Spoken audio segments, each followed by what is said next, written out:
Welcome students. Alkyl halide পড়া চলছিল, এটা থার্ড পার্ট।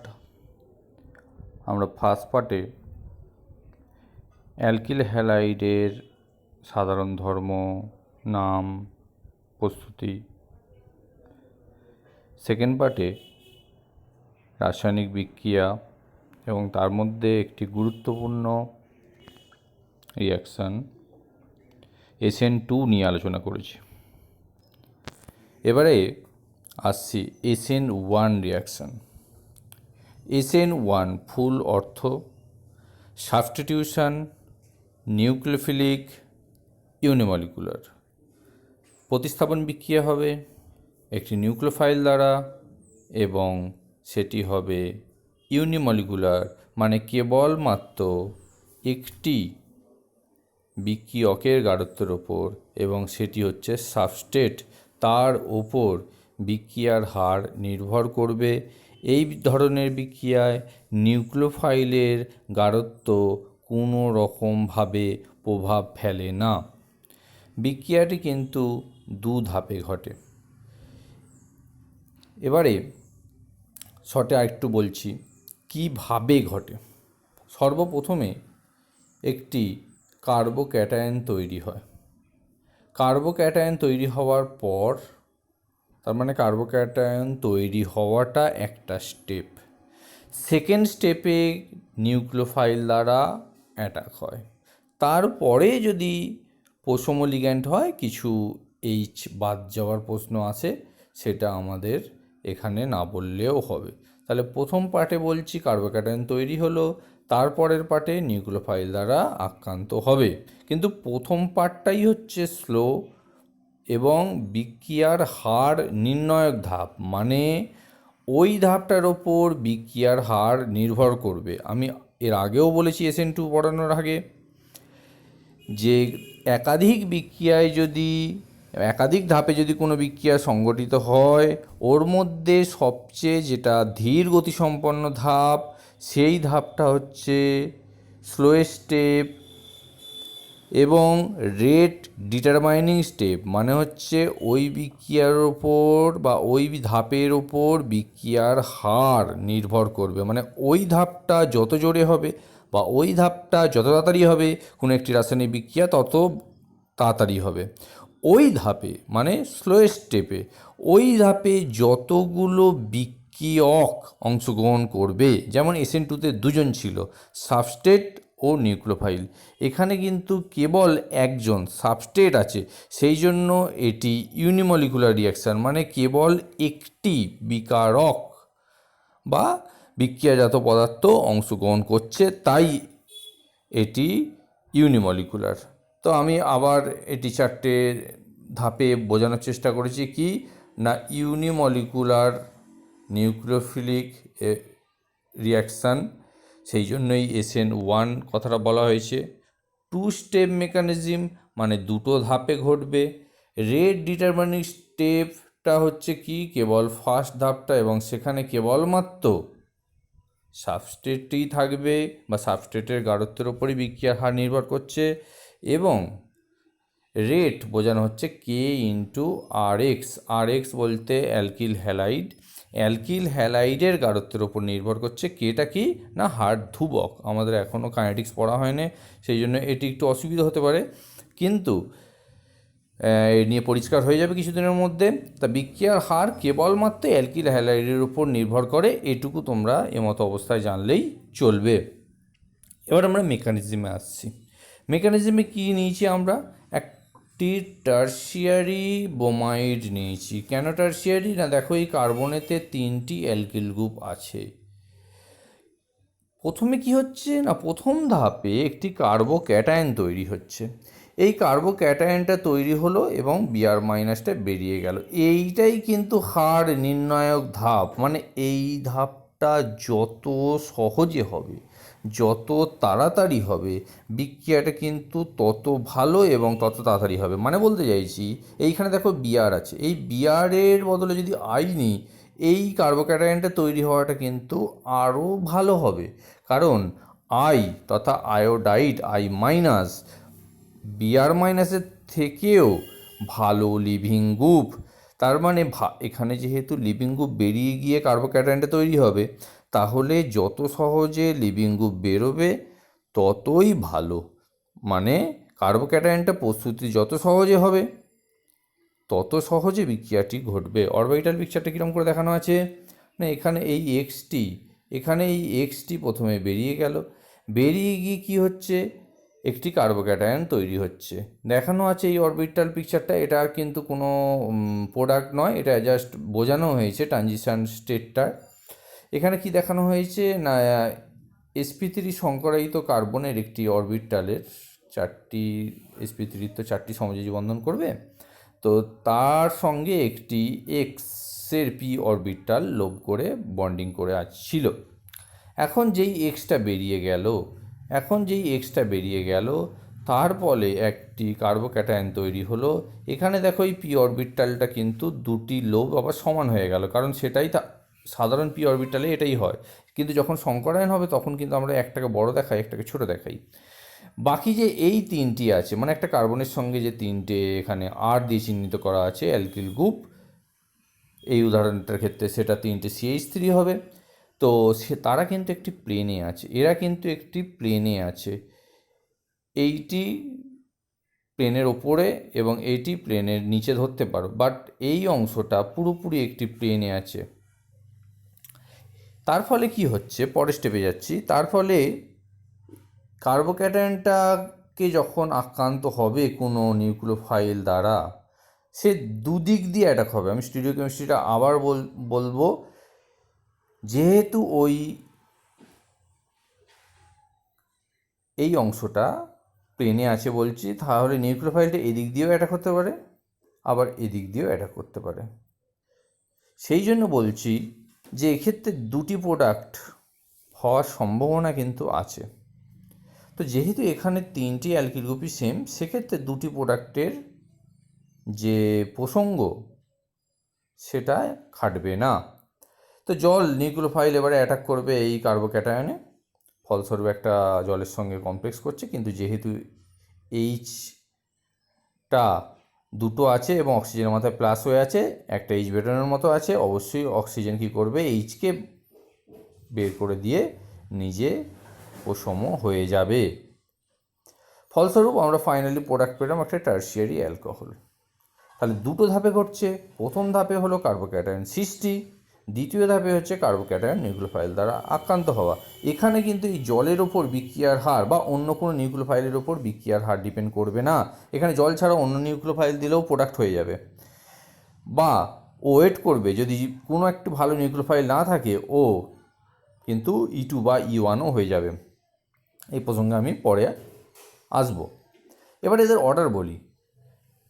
যখন SN2 বলেছিলাম তখন বলেছিলাম 1 degree greater than 2 degree greater than 3 degree. কেন বলেছিলাম? কারণ SN2তে ব্যাকসাইড অ্যাটাক হয়। ব্যাকসাইডে অ্যাটাক করতে গেলে যে অ্যালকিল পার্টগুলো আছে কার্বনের সঙ্গে যুক্ত, যে কার্বনটা আক্রান্ত হবে একটি নিউক্লিওফাইল দ্বারা, সেই কার্বনে যদি একাধিক অ্যালকিল গ্রুপ থাকে, যেটা টারশিয়ারি ক্ষেত্রে হবে, তাহলে নিউক্লিওফাইলটা কাছে এসে ইলেকট্রন থ্রো করা সম্ভব নয়। সেই জন্য SN2 এর ক্ষেত্রে কিন্তু বলেছিলাম প্রাইমারি সব থেকে ভালো, সেকেন্ডারিও করবে কিন্তু টারশিয়ারি করবে না।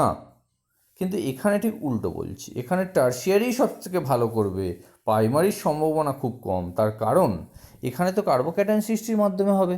কার্বোক্যাটায়নের স্টেবিলিটি অর্ডার কি? Tertiary greater than secondary greater than primary. তাহলে টারশিয়ারি বেশি স্থায়ী হওয়ায় টারশিয়ারি অ্যালকিল হ্যালাইড থেকে টারশিয়ারি অ্যালকোহল বা এই ধরনের বিক্রিয়াগুলো সব থেকে সহজে বা সব থেকে ভালোভাবে হবে। পুরোপুরি অর্ডারটা কিন্তু SN2 এর থেকে কিন্তু উল্টো। SN2 এ ছিল 1 ডিগ্রি 2 ডিগ্রি 3 ডিগ্রি, এখানে হলো 3 ডিগ্রি 2 ডিগ্রি 1 ডিগ্রি। এরপরে বলছি, যেহেতু কার্বোক্যাটায়নটা সৃষ্টি হওয়াটাই রেট ডিটারমাইনিং স্টেপ, সুতরাং যত সহজে কার্বোক্যাটায়ন তৈরি হবে তত সহজে বিক্রিয়াটি ঘটবে বা তত তাড়াতাড়ি বিক্রিয়াটি ঘটবে। সুতরাং যে বের হচ্ছে, যেমন এখানে যে রিয়াকশানটা দেখিয়েছি সেখানে তো বিআর বেরোলো, তো বিআরের বদলে বললাম আই দিলে আরও ভালো হবে, তার কারণ I- তো বেটার লিভিং গ্রুপ। সুতরাং বেটার লিভিং গ্রুপ হলে সহজে কার্বোক্যাটায়ন তৈরি হবে, বিক্রিয়াটি তত ভালো হবে। পোলার পটিক সলভেন্ট এইটার জন্য ভালো। এর আগে যখন SN2 পড়িয়েছি তখন কি বলেছি, পোলার অ্যাপোটিক দ্রবণ, কারণ সেখানে প্রোটন থাকলে ঝামেলা আছে। প্রোটন থাকলে নিউক্লিওফাইল কি করবে, ওই জল অণু দ্বারা বা জলের অণু দ্বারা পুরোপুরি ঘেরা হয়ে যাবে, তার ফলে নিউক্লিওফাইল হিসেবে সে কিন্তু ভালো কাজ করতে পারবে না। এখানে নিউক্লিওফাইলটা কোনো ম্যাটারই করছে না, কারণ এখানে কার্বোক্যাটায়নের স্থায়িত্বটা ম্যাটার করছে, কার্বোক্যাটায়নের উৎপন্ন হওয়াটা ম্যাটার করছে। সুতরাং যত সহজে কার্বোক্যাটায়ন তৈরি হবে, সাথে সাথে কার্বোক্যাটায়নের স্থায়িত্বটাও ইম্পর্টেন্ট। তো কার্বোক্যাটায়নের স্থায়িত্ব তো tertiary greater than secondary greater than primary বললাম, কিন্তু তার অবস্থাটা কীরকম হবে, মানে তাকে তার টার্সিয়ারিও বা সেকেন্ডারির ক্ষেত্রে বলছি, তাকে কি মিডিয়ামে রাখলে ভালো, কারণ তাকে তো কিছুক্ষণ ওয়েট করতে হবে নিউক্লিওফাইলের জন্য। তো সেইটার জন্য আমি বলছি, যদি পোলার সলভেন্ট হয় এবং পোলার কি না পোলার ফটিক হাইড্রোজেন থাকতে হবে, তাহলে কি হবে না কার্বোক্যাটায়নগুলো ওই খাঁচা দ্বারা সারাউন্ড হবে, মানে জলের অণু দ্বারা ঘেরা হয়ে যাবে এবং কার্বোক্যাটায়ন স্থায়িত্ব পাবে। তাহলে পোলার পটিক সলভেন্ট SN1 জন্য ভালো, আর পোলার অ্যাপোটিক সলভেন্ট কিন্তু SN2 জন্য ভালো, যেটা আগে বলেছি। তো দুটোই কিন্তু পোলার, একটা পটিক একটা অ্যাপোটিক, মানে একটা প্রোটন থাকবে তখন SN2, ভুল বললাম, তখন SN1, আর যখন হাইড্রোজেন থাকবে না মানে অ্যাপোটিক, তখন কিন্তু SN2। এবারে আসছে স্টিরিও কেমিস্ট্রি। আমরা এরপর যখন আবার স্টিরিও কেমিস্ট্রি পড়াবো সেখানে আবার ডিটেলসে বলবো, তবু এখানে একটু বলে রাখি। এখানে দেখো, এমন একটা কার্বন নিয়েছি, সেখানে চারটে গ্রুপ ডিফারেন্ট, একটায় Br আছে, একটায় CH3 আছে, একটায় CH3 আছে, আর একটায় CH2CH3। এই ধরনের কার্বনকে আমরা বলি কাইরাল কার্বন, যেখানে চারটি ডিফারেন্ট গ্রুপ উপস্থিত। এবারে যেই Br মাইনাসটা বেরোলো এবং কার্বোক্যাটায়ন তৈরি হলো, তাহলে খালি পি অরবিটালের লোকগুলো এই অবস্থায় পড়ে আছে।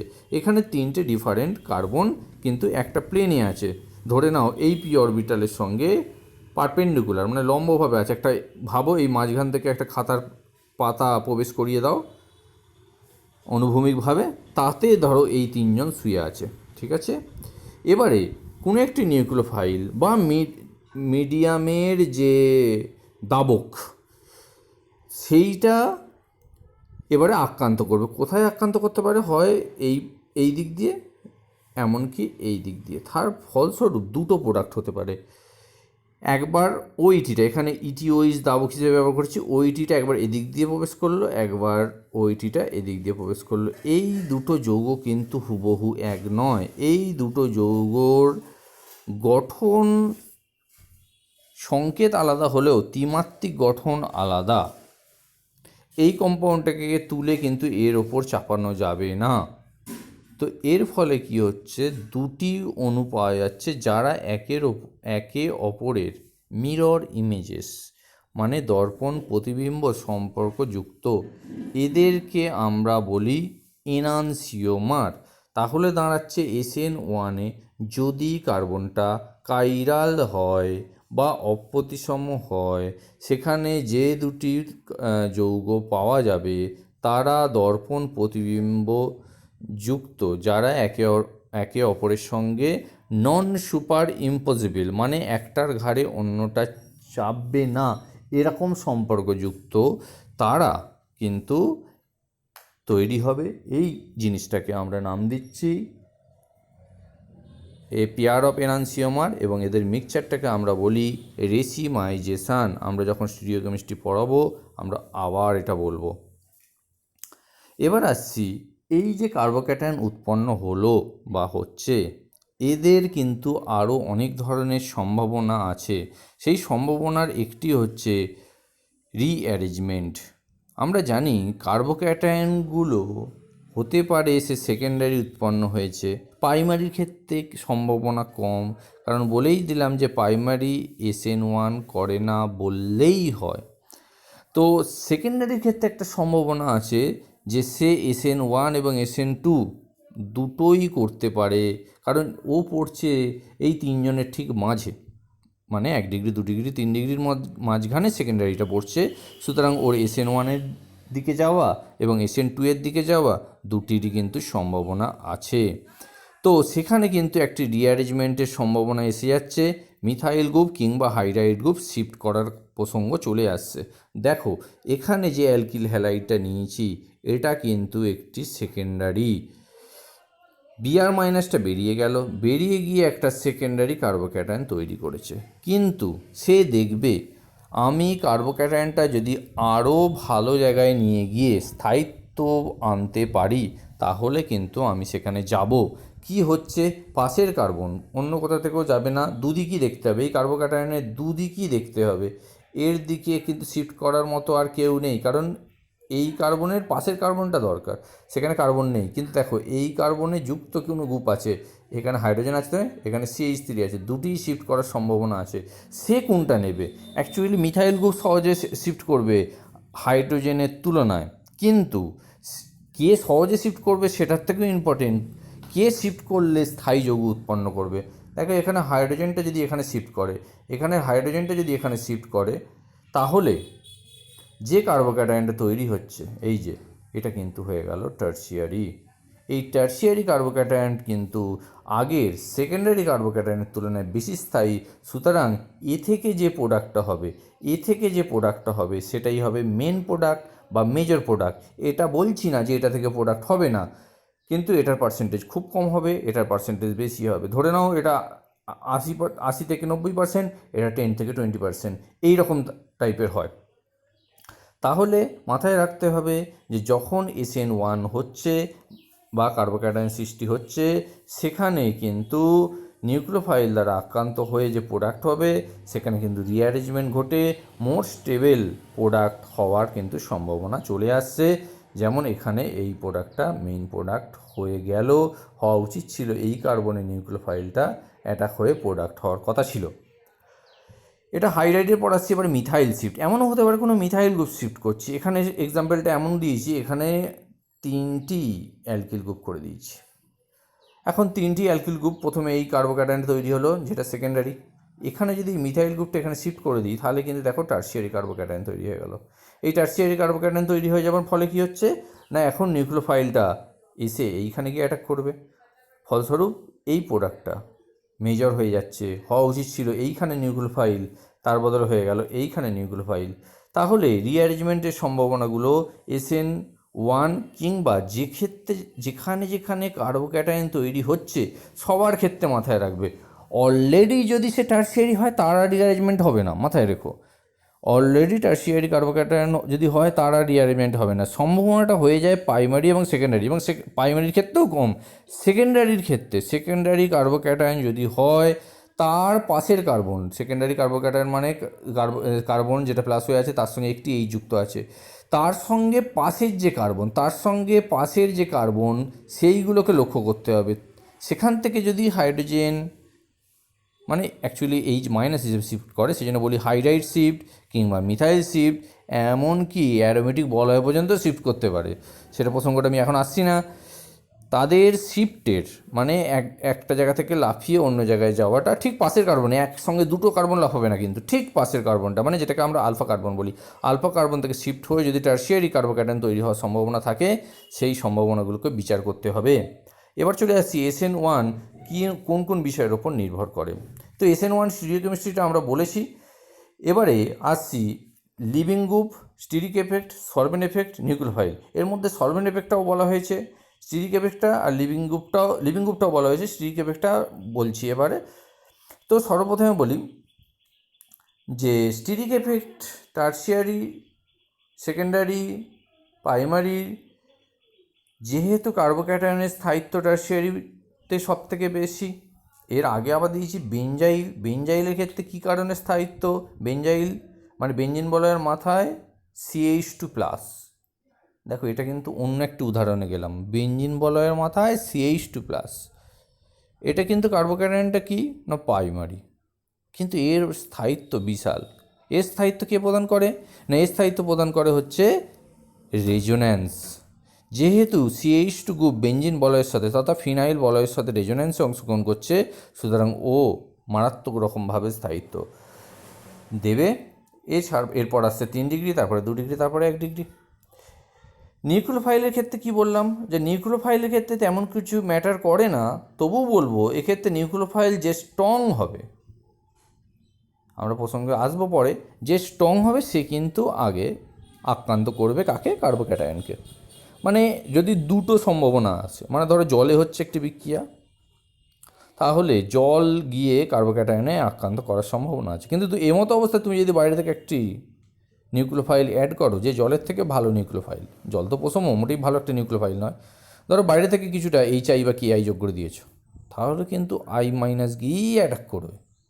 তার কারণ হচ্ছে I মাইনাস স্ট্রং নিউক্লিওফাইল, তাহলে শক্তিশালী নিউক্লিওফাইল গিয়ে কিন্তু অ্যাটাক করবে। কিন্তু এই আক্রান্ত হওয়ার জন্য বা আক্রান্ত করাটা বিক্রিয়ার হার নির্ণায়ক ধাপকে কোনো রকমভাবে প্রভাবিত করবে না, মানে বিক্রিয়ার হার এই নিউক্লিওফাইল দ্বারা প্রভাবিত হবে না। এরপরে আসছি সলভেন্ট এফেক্ট। সলভেন্ট বলেই দিয়েছি যে পোলার এবং পটিক হতে হবে, কারণ তবেই সে কার্বোক্যাটায়নকে স্থায়িত্ব প্রদান করবে। আর লিভিং গ্রুপটাও একবার বলেছি, লিভিং গ্রুপটা মানে যত সহজে বের হয়ে আসবে, কারণ যত সহজে বের হয়ে আসবে তত সহজে কার্বোক্যাটায়ন তৈরি করবে, তাহলে ভালো লিভিং গ্রুপ মানে বিক্রিয়াটি ভালো হবে। এবারে আমরা কম্প্যারিজনে আসছি SN1 আর SN2-তে। SN1-এ কি বললাম, দুটো স্টেপে ঘটছে। প্রথম স্টেপে হ্যালাইডটা বেরোচ্ছে, প্রথম স্টেপে হ্যালাইডটা বেরিয়ে কার্বোক্যাটায়ন তৈরি হচ্ছে, তারপরে কোনো নিউক্লিওফাইল দ্বারা আক্রান্ত হয়ে প্রোডাক্ট হচ্ছে। SN2-এর ক্ষেত্রে কিন্তু তা নয়। SN2-এ একটাই ধাপে বিক্রিয়া, নিউক্লিওফাইল অ্যাটাক করলো, লিভিং গ্রুপ বেরিয়ে গেল। এখানেও তাই হচ্ছে, নিউক্লিওফাইল দ্বারা একটি গ্রুপ পরিবর্তিত হচ্ছে, কিন্তু এখানে দুটো স্টেপ, আগে কার্বোক্যাটায়ন তৈরি, তারপরে নিউক্লিওফাইল দ্বারা আক্রান্ত হওয়া। এখানে at a time nucleophile attack করছে, আর লিভিং গ্রুপ বেরিয়ে যাচ্ছে। এরপরে আসছি, একটা চার্ট ফর্মে দেখিয়েছি যে SN1 আর SN2-এর পার্থক্যটা। SN1 ইউনিমলিকুলার, কারণ একজন কেবল সাবস্ট্রেটের ওপর বিক্রিয়ার হার ডিপেন্ড করবে। SN2 বায়োমলিকুলার, কার ওপর ডিপেন্ড করবে, সাবস্ট্রেট আর নিউক্লিওফাইল। SN1 ভালো হবে কখন, টার্সিয়ারি, সেকেন্ডারি, প্রাইমারি। SN2 কেন ভালো হবে প্রাইমারির ক্ষেত্রে, কারণ যত ব্যাকসাইডে অ্যালকিল গ্রুপ সংখ্যা কম থাকবে, যেটা প্রাইমারির ক্ষেত্রে হয়, তত ভালো। তাহলে অর্ডারটা হচ্ছে 1 degree greater than 2 degree greater than 3 degree.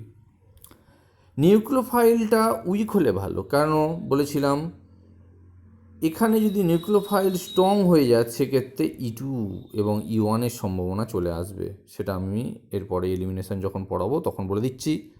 আর এখানে নিউক্লিওফাইল কিন্তু ভালো হতে হবে, নিউক্লিওফাইল কিন্তু স্ট্রং হতে হবে।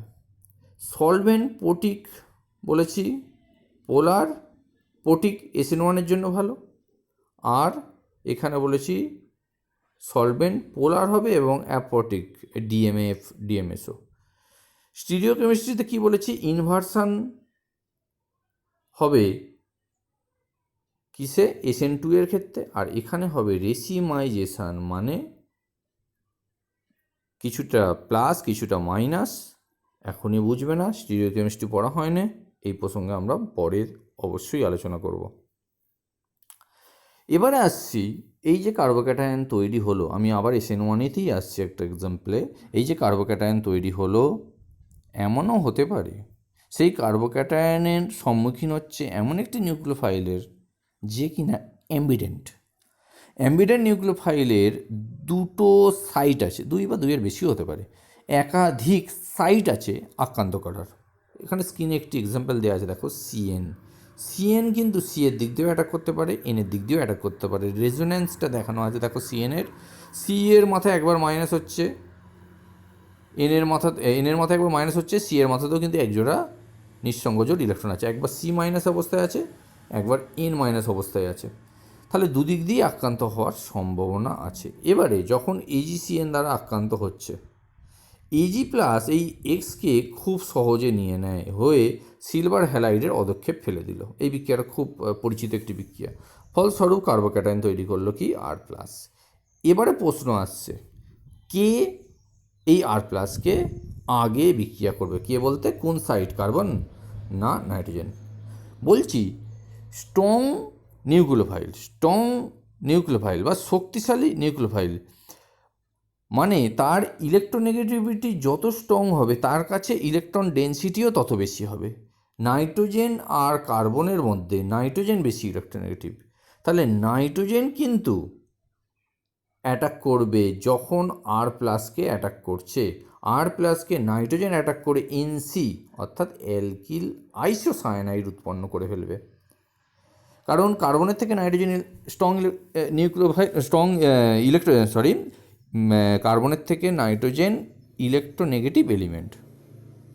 সুতরাং নাইট্রোজেন বলবে আমার কাছে বেশি ইলেকট্রন আছে, আমি বেশি ইলেকট্রোনেগেটিভ, সুতরাং আমি আগে আক্রান্ত করব কার্বোক্যাটায়নকে। এই ঘটনাটাই কিন্তু যখন SN2 মেকানিজমে হবে, এবং SN2 মেকানিজমে কিছুই নয়, কি করে হবে না, এই AgCN এর বদলে যদি KCN দিয়ে দাও তাহলেই কিন্তু ও SN2 এ বসাতে যাবে। SN2 এ বলছে কম ইলেকট্রোনেগেটিভ, কে কম ইলেকট্রোনেগেটিভ? কার্বন গিয়ে ব্যাক সাইড দিয়ে অ্যাটাক করবে, ফলস্বরূপ কিন্তু CN প্রোডাক্ট হবে, মানে অ্যালকিল সায়ানাইড। কারণ নিউক্লিওফাইল হতে গেলে বলেইছি এর আগে, নিউক্লিওফাইল ভালো হবে যখন ইলেকট্রোনেগেটিভিটি কম হবে। কারণ ইলেকট্রোনেগেটিভিটি যদি কম না হয় তাহলে সে অন্যকে পোলারাইজড করে বা অন্যকে ইলেকট্রন থ্রো করবে কি করে? সুতরাং SN2 পদ্ধতি যেহেতু ব্যাকসাইড দিয়ে অ্যাটাক হয়, যেহেতু ব্যাকসাইডে ইলেকট্রন থ্রো হয়, সেই ক্ষেত্রে কম ইলেকট্রোনেগেটিভ কার্বন দ্বারা আক্রান্ত হবে, মানে অ্যালকিল সায়ানাইড তৈরি হবে। আর যখন SN1 কী করে চিনবে তুমি? শুধু মাথায় রেখো, AgCN হলে SN1 হবে, তাহলে NC প্রোডাক্ট হবে, আর KCN বা NaCN দিলে CN প্রোডাক্ট হবে, কারণ ভায়া SN2 রিয়াকশান হবে। পরের টপিকে আসছি, সাবস্টিটিউশন শেষ হলো, এলিমিনেশানে আসছি। এলিমিনেট হবে কোনো যৌগ, সাধারণত কোনো একটি প্রথম যৌগ নির্গত হবে এবং সাথে সাথে ডাবল বন্ড হবে। সেটি তিনটে পদ্ধতিতে হলো, আমরা প্রধানত দুটি পদ্ধতি নিয়ে আলোচনা করব এখানে, E1 আর E2 বলছি এলিমিনেশান বাইমোলিকুলার, মানে দুজন, ঠিক কার সঙ্গে মিল পাচ্ছি? SN2 এর সঙ্গে। E2 এর সঙ্গে কার মিল আছে? SN2। E1 এর সঙ্গে কার মিল আছে? SN1, কারণ একজনের ওপর বিক্রিয়ার হার ডিপেন্ড করবে। এবারে প্রথমে আসছি E1 কি বলেছি? ইউনিমলিকুলার এলিমিনেশান, কেবল একজন এবং সেটিকে সাবস্ট্রেটের ওপরই বিক্রিয়ার হার ডিপেন্ড করবে। দুজন বেরিয়ে যাবে, দুজনের মধ্যে সাধারণত একটি হাইড্রোজেন আর একটি অন্য কোনো লিভিং গ্রুপ, সহজ করে আমরা এখানে অ্যালকিল হ্যালাইড পড়ছি বলে ধরেই নিচ্ছি যে X- বেরোবে। নিউক্লিওফাইল নয়, এখানে বেস আক্রান্ত করবে, তাহলে দাঁড়াচ্ছে কি? নিউক্লিওফাইল বেসের মধ্যে খুব সূক্ষ্ম তফাৎ, দুজনেই মাইনাস। কিন্তু বলেছিলাম যে নিউক্লিওফাইল হতে গেলে ইলেকট্রোনেগেটিভিটি কম হতে হবে, সাইজ বড় হতে হবে। বেস হতে গেলে ইলেকট্রোনেগেটিভিটি বেশি হতে হবে আর সাইজ ছোট হতে হবে। তো SN1 প্রোডাক্টের ক্ষেত্রে নিউক্লিওফাইল অ্যাকচুয়ালি বেস হিসেবে কাজ করবে। তার মানে আমরা যদি হ্যালাইডগুলোর প্রসঙ্গে বলি, যে I- বলেছিলাম ভালো নিউক্লিওফাইল কিন্তু পুওর বেস, এবং ওই ফ্যামিলির সবচেয়ে ফার্স্ট মেম্বার F- ভালো বেস এবং পুওর নিউক্লিওফাইল, তার মানে সাইজ ছোট, ইলেকট্রোনেগেটিভ বেশি, সেই প্রসঙ্গগুলোকে মাথায় রেখে এবার উত্তর দিতে হবে। E1 এর সঙ্গে SN1 এর মিল আছে, এমন একটি এক্সাম্পল নিয়েছি যেটা অলরেডি আমরা SN1 এতেও দেখিয়েছি। Br- বেরিয়ে যাবে, Br- বেরিয়ে গিয়ে কার্বোক্যাটায়ন তৈরি হলো, যা কিনা SN1 এতেও তৈরি হয়েছিল, এই জিনিসটা SN1 এতেও তৈরি হয়েছিল। সুতরাং এই ধাপ পর্যন্ত দুজনের ক্ষেত্রেই কমন ধাপ, তার মানে যখন E1 হচ্ছে তখন SN1 এর সম্ভাবনা আছে, যখন E2 হবে তখন SN2 এর সম্ভাবনা আছে। দুটির প্রসঙ্গই মাথায় নিয়ে আলোচনা করতে হবে। এবারে আমরা এগুলো গুলোবে সেই জায়গায় যাচ্ছি। এমতো অবস্থায় কেউ একজন, এখানে জল দিয়ে দেখিয়েছি বটে, কিন্তু জল মোটেই ভালো একটি বেস নয়, সুতরাং জল যে প্রোটন নেবে এটা খুব রেয়ার ঘটে। সাধারণত আমরা কিভাবে করি না, অ্যালকোহল মিডিয়ামে এই রিয়াকশানগুলো করি। তাহলে কিন্তু যেমন ধরো NaOH আর অ্যালকোহল, ইথানল দিয়ে আমরা পড়েছি ক্লাস 10 লেভেলেও 11 লেভেলে, যখন আমরা অ্যালকোহলকে ইথানলিক KOH দিই তখন কিন্তু অ্যালকিন হয়ে যায়। তো ইথানলীয় KOH প্রকৃতপক্ষে এই যে ইথানলীয় KOH হয়ে যায় ইটিও মাইনাস খুব স্ট্রং বেস। তো এইটা জল লিখেছি বটে, ধরে নাও ইটিও মাইনাস এসে এই প্রোটনটাকে নিল, বা জল এটাকে নিল, নিয়ে ডাবল বন্ড হলো। এখানে কেন জল দেখিয়েছে, কারণ এই এই ধরনের বিক্রিয়াগুলো তখনই হয়, E1 পদ্ধতিতে তখনই হয় যখন কার্বোক্যাটায়নটা টার্সিয়ারি।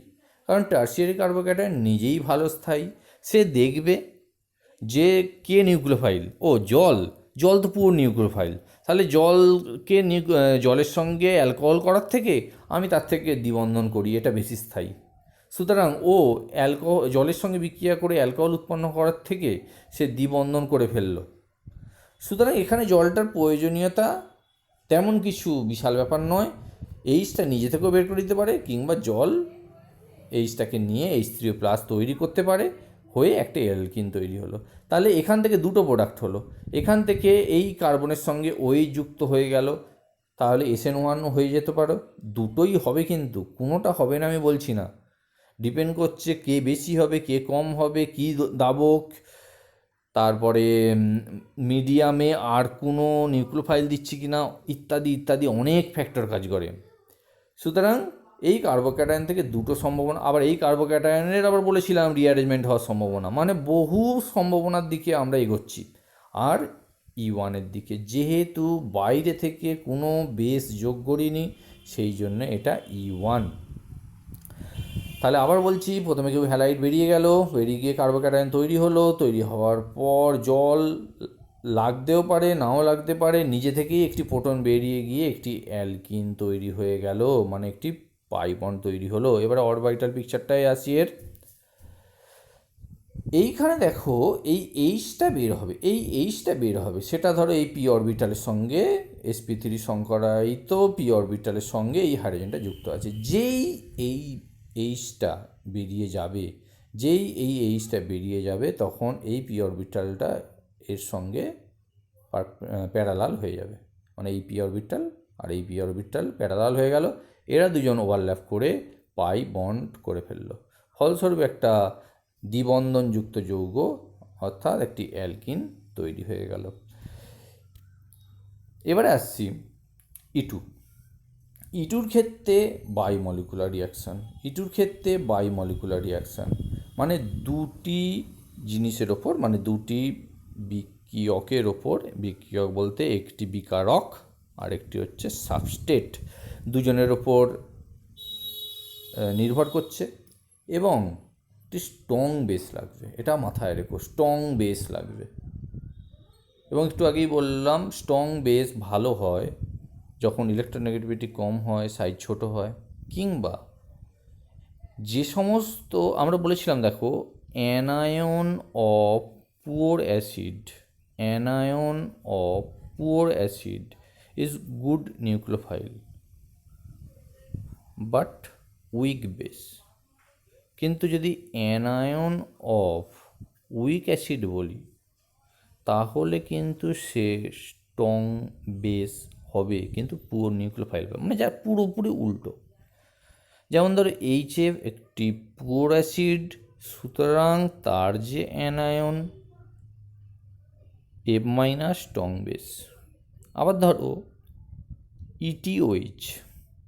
ETOH একটা অ্যালকোহল, সে অ্যাসিডই নয়, তাহলে ঘুরিয়ে বলছি এটি একটি পুওর অ্যাসিড, ETOH থেকে একটি H বাদ গেল, তৈরি হলো ETO-, very strong base.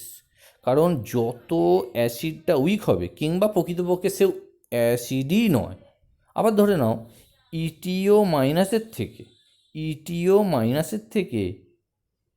ET- শুধু ইটি মাইনাস সে আরও বেশি স্ট্রং। কেন? দেখো ইটিওইচ থেকে তো ইটিও মাইনাস এসছে, আর ইটি মাইনাস কোথা থেকে এসছে? ইথেন থেকে। ইথেনের সঙ্গে তো অ্যাসিডিটির কোনো সম্পর্কই নেই, সে তো অ্যালকেন।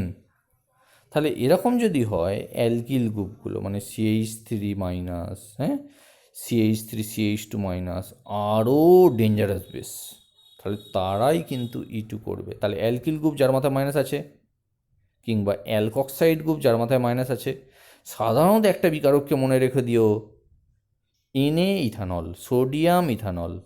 কারণ বললাম NaOH এবং ETOH বা এর সঙ্গে ETOH যখন একসঙ্গে ব্যবহার করা হয় তখন NaOET তৈরি হয়, তার মানে ইটিও মাইনাস আছে, ওটি কিন্তু খুব স্ট্রং বেস।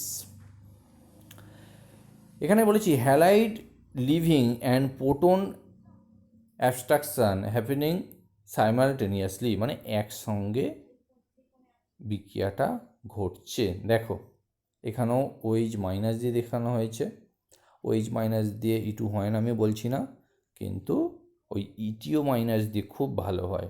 OH মাইনাস বেশিরভাগ ক্ষেত্রে নিউক্লিওফাইল হিসেবেই কাজ করে বেশি, মানে E2 কম করে, কিন্তু এই জায়গায় যদি H পাল্টে ইটি করে দিই, কেন বলছি OH মাইনাস আসছে কোথা থেকে? H2O থেকে। H2O আর অ্যালকোহল ETOH কে ভালো অ্যাসিড? উত্তর হবে H2O।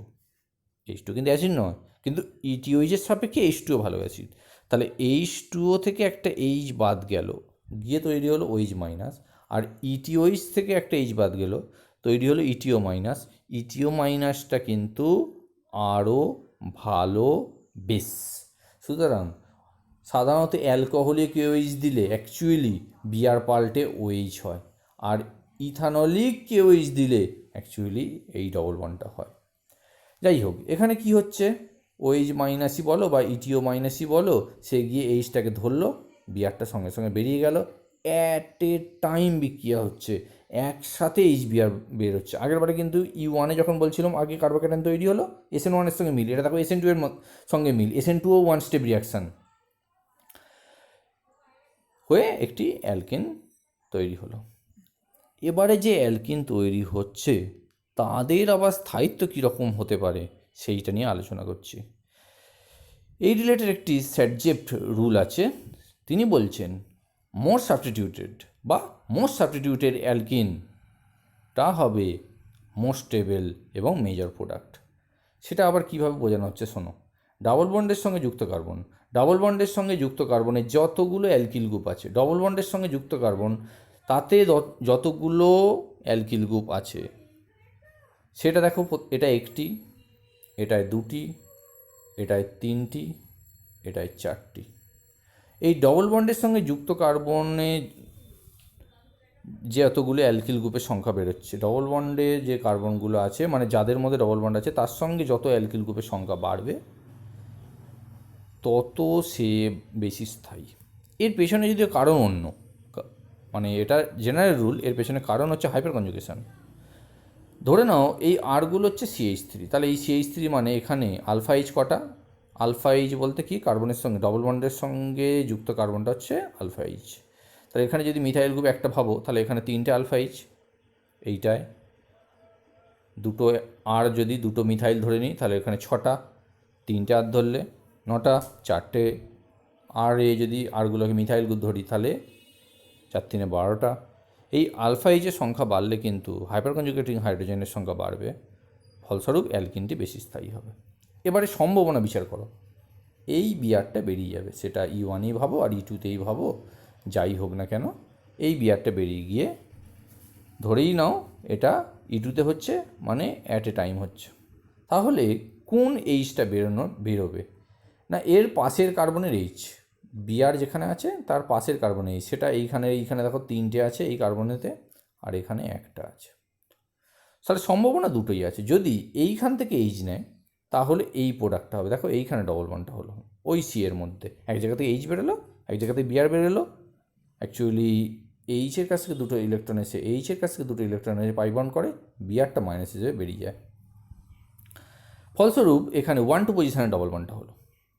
কিন্তু যদি এই এইচটা বের হতো, যদি এই এইচটা বের হতো, এই বিয়ারের পাশের কার্বন, তখন ডাবল বন্ডটা কিন্তু এইখানে হতো।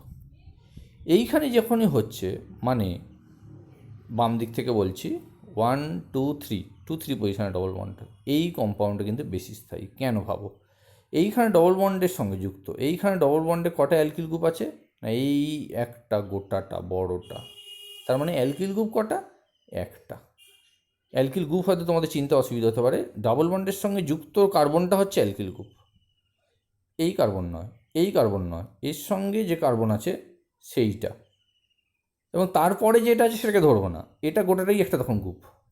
কিন্তু দেখো এইটার ক্ষেত্রে দেখো, এইখানে এইটা একটা অ্যালকিল গ্রুপ, এইটা এখানে দুটো, এইখানে হচ্ছে তিনটে, তাহলে মোট তিনটি অ্যালকিল গ্রুপ হওয়ার জন্য স্যাটজেপ রুল অনুযায়ী এটা মোর স্টেবল। আমি বলি হাইপার কনজুগেশন দিয়ে ভাবো, এই ডবল বন্ডের সঙ্গে যুক্ত কার্বনে তিনটে তিনটে তিনটে, মোট আলফা এইচ সংখ্যা। আবার বললি ডবল বন্ডের সঙ্গে যুক্ত কার্বন হচ্ছে আলফা কার্বন, তাতে যে হাইড্রোজেন সেটা আলফা হাইড্রোজেন, তাহলে এখানে মোট 9টা আলফা এইচ আছে। এখানে কটা আছে ডবল বন্ডের সঙ্গে যুক্ত না, এখানে ডবল বন্ডের সঙ্গে যুক্ত কার্বনে এইটা, এই কার্বনে কেবল একটি এইচ আছে। দেখো এইখানেও এইচ আছে, এগুলো কিন্তু বিটা, এই কার্বনটা আলফা, এই কার্বনটা, এইগুলো বিটা, সুতরাং এইগুলো বিটা হাইড্রোজেন, ওগুলোকে ধরবো না, ওগুলো হাইপার কনজুগেশন করবে না। তাহলে এখানে একটি এইচ, তাহলে এটা খুব কম স্থায়ী। আমরা বলি যত বেশি আলফা হাইড্রোজেন থাকবে সে তত বেশি স্থায়ী, সুতরাং পরের প্রোডাক্টটা বেশি স্থায়ী হলো। এবারে ইটুর স্টিরিওকেমিস্ট্রিতে আসছি।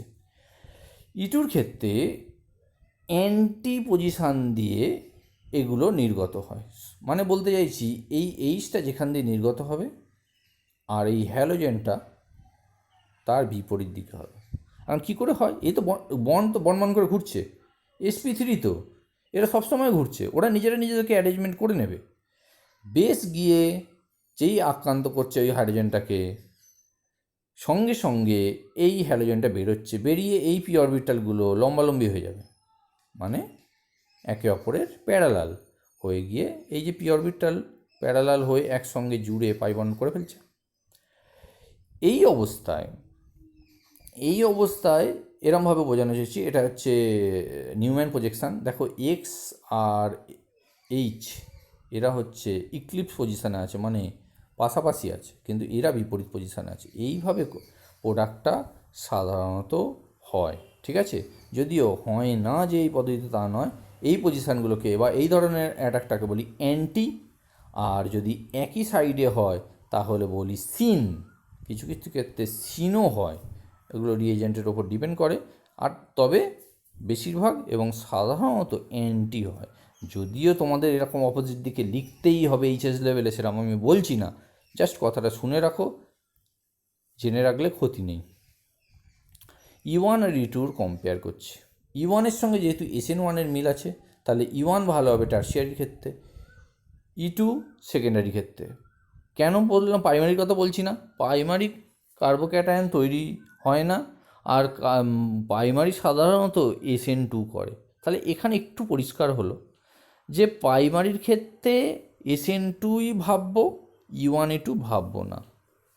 যখন টারশিয়ারি বা সেকেন্ডারি হবে তখন যেমন SN1 হচ্ছে, E1A2রও সম্ভাবনা আছে। তবে বেশিরভাগ ক্ষেত্রে E1, E2 আর SN1 এই তিনজন একে অপরের ক্ষেত্রে জড়িয়ে আছে।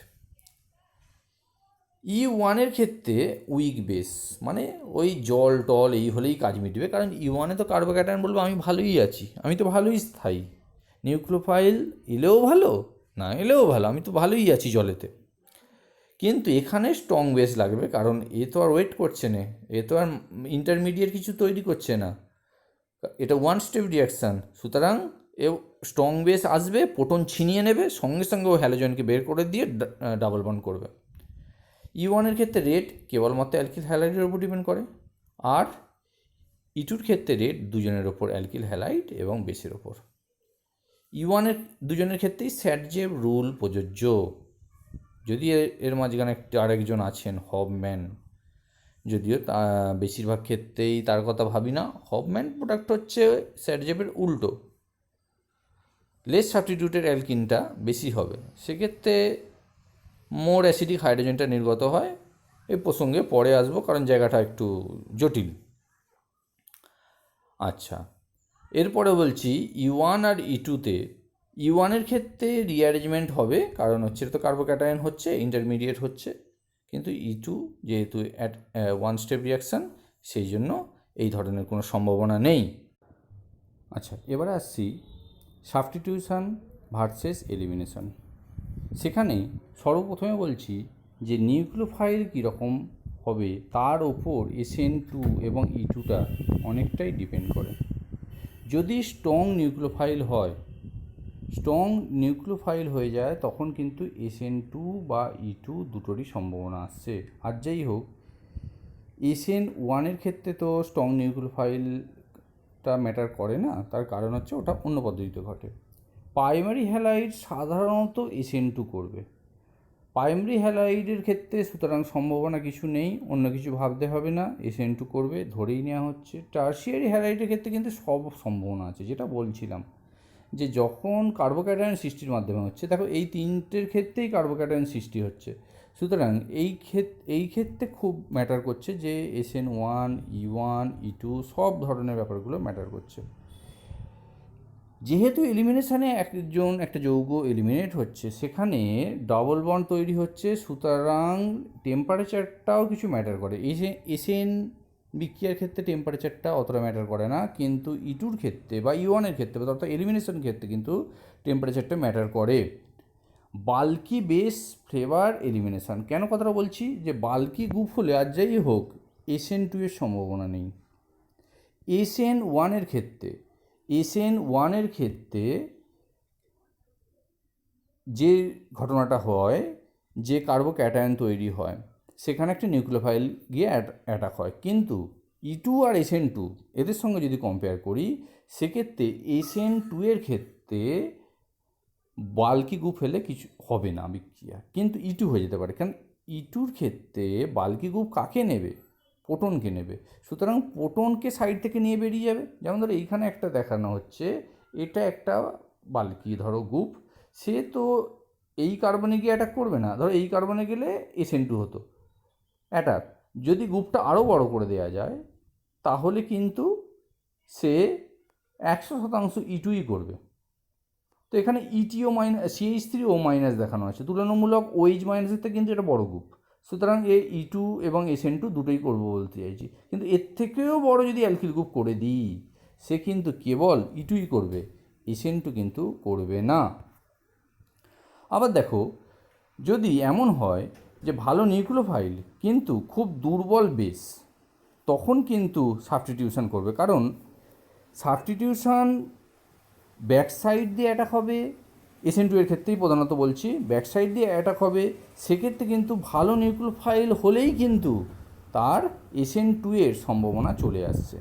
এবারে যদি আমি এটাকে E1-এর সঙ্গে SN1-এর কম্পেয়ার করি, সেখানে কার্বোক্যাটায়ন তৈরি হবে, তারপরে কোনো একটি নিউক্লিওফাইল দ্বারা আক্রান্ত হবে। সুতরাং এইখানে এই যে বড় গ্রুপটার প্রসঙ্গটা আসছে, সেটা প্রধানত কিন্তু SN2 ভার্সেস E2-র ক্ষেত্রেই প্রযোজ্য, E1-এর ক্ষেত্রে অতটাও নয়।